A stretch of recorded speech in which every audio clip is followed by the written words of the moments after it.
अगर अपने देश से प्यार करना, भारत पर बिलीव करना और उसकी प्रोग्रेस चाहना भक्ति है, then yes, I'm proud to be a भक्त, अंधभक्त.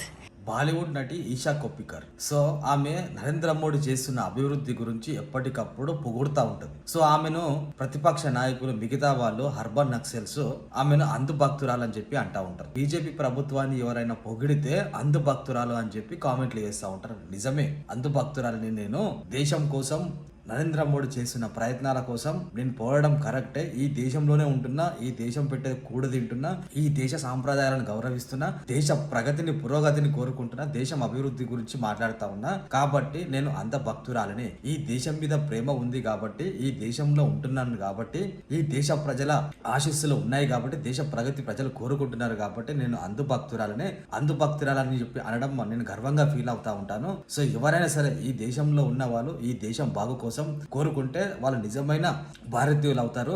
మన దేశంలోనే ఉంటూ మన కూడు తింటూ పరాయి దేశం వాళ్ళని పొగిడే వాళ్ళు మమ్మల్ని అంధభక్తులు అంటారు. సో అంధభక్తులు అనడంలో నాకు ఏం బాధ లేదు, నేను గర్వంగా ఫీల్ అవుతా ఉన్నాను, దేశ అభివృద్ధిని కోరుకుంటా ఉన్నాను అని చెప్పి బాలీవుడ్ నటి ఈషా కొప్పికర్ మిగతా ప్రతిపక్ష నాయకులకు గట్టి కౌంటర్ ఇచ్చింది. సో నిజమే, ఎవడైనా సరే బీజేపీకి సపోర్ట్ చేస్తున్నారు అంటే, హిందూ ధర్మం కోసం పాటు పాడుతున్నారంటే, సనాతన ధర్మం కోసం పాటు పాడుతున్నారు అని చెప్పి అంటే అంధభక్తురాలని చెప్పి కామెంట్లు చేస్తారు. సో నాకు కూడా ఎన్నో కామెంట్లు వస్తాయి, అంధభక్తుడివి గర్వంగా చెప్తా ఉన్నా, దేశ అభివృద్ధిని కోరుకుంటా ఉన్నా, ఈ దేశంలో ఉంటున్నా. సో ఈ దేశ శ్రేయస్సు కోసం నేషన్ ఫస్ట్, దేశం ముఖ్యం, తర్వాత రాజకీయ పార్టీలు. సో అంధభక్తురాలు అనడంలో గర్వంగా తీసుకుంటా ఉంటాం. ఈషా కొప్పికర్ అన్న మాటలకి మీరు ఏమనుకుంటారో కింద కామెంట్ చేయండి, లైక్ చేయండి, షేర్ చేయండి.